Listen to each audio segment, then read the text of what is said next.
Hello, most beautiful people on the planet. Welcome back to my channel.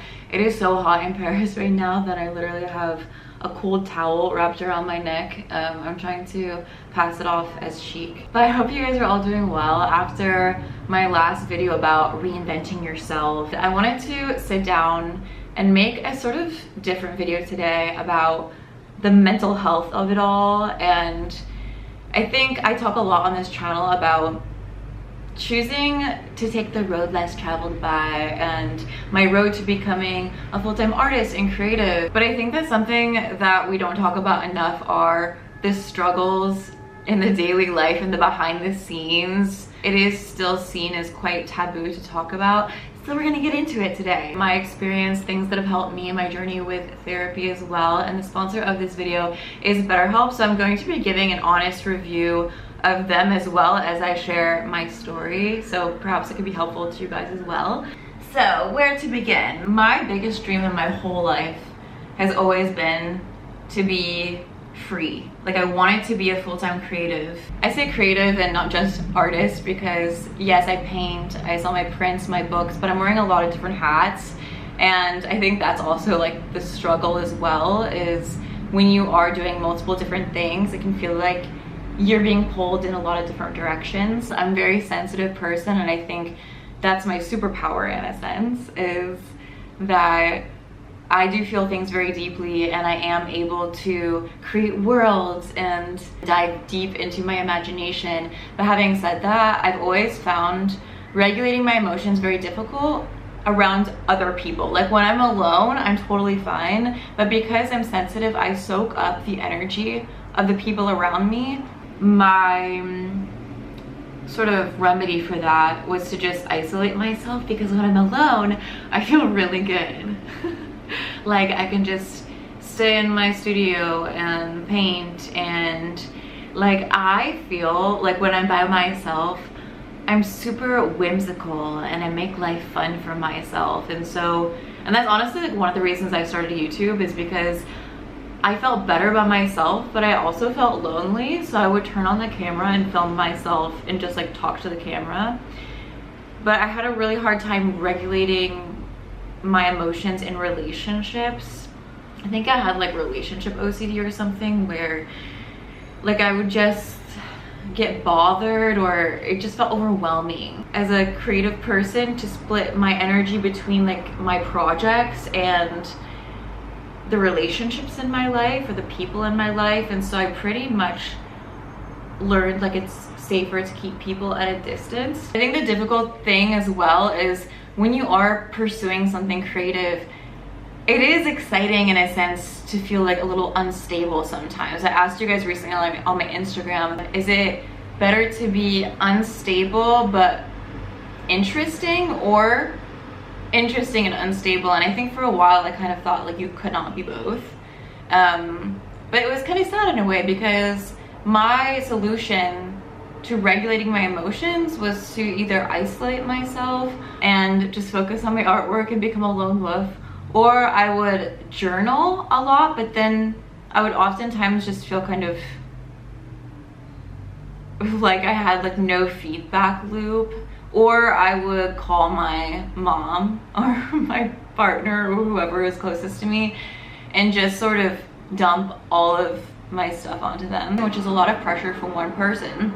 And I stumbled into therapy kind of accidentally, because when I started doing YouTube, I got the opportunity to try out BetterHelp as a partner. So first of all, I was very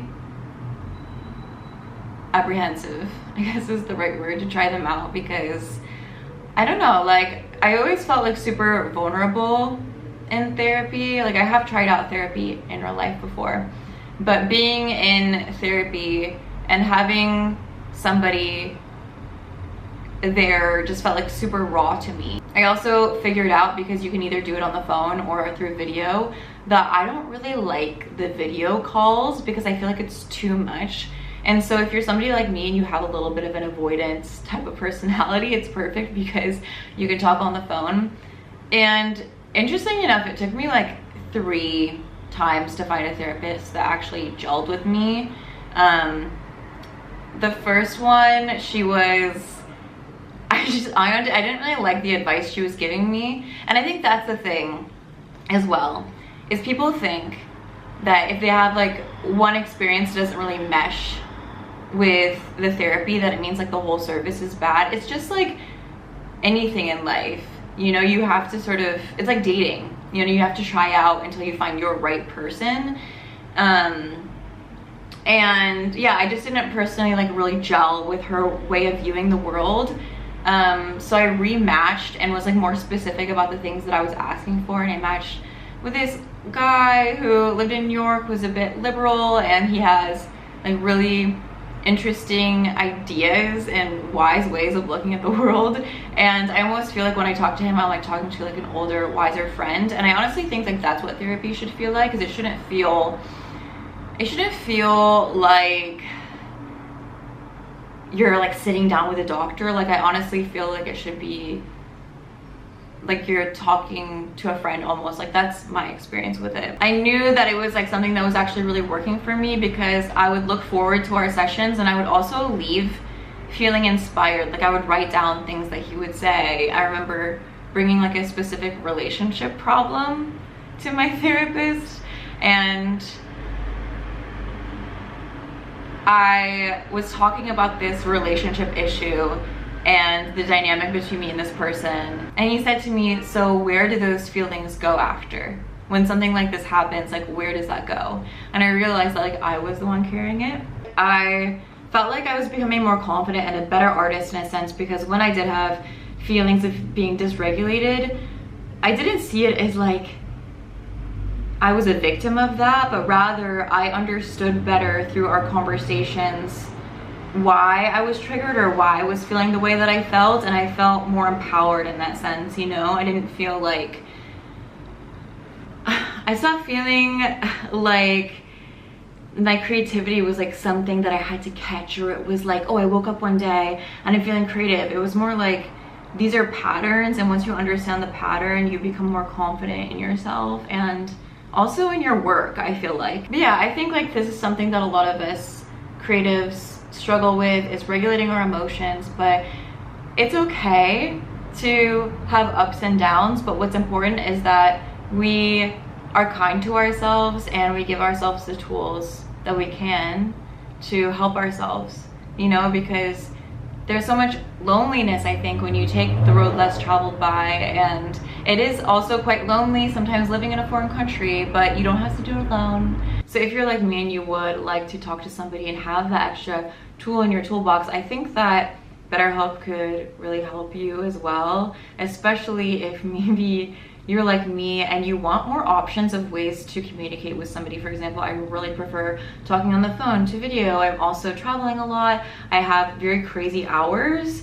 So I feel like this option is really good for somebody like me that prefers a bit of flexibility. So they are actually offering 10% off your first month of therapy if you use my link down below. So I think that's a great way to try it out.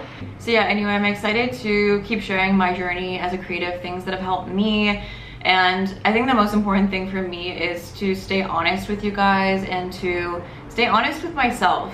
And I think that as long as we're being honest with ourselves and not trying to cope in different ways that are detrimental or make ourselves isolated, then we're doing our best, and that's the most important thing. I'd love to hear from you guys in the comments what you guys use as tools to help you for your mental health, and I'd also love to hear if you guys have tried out BetterHelp and your experience. And to all my sensitive girlies out there and boys, I love you guys so much, and I'll see you very soon on our next video. Bye!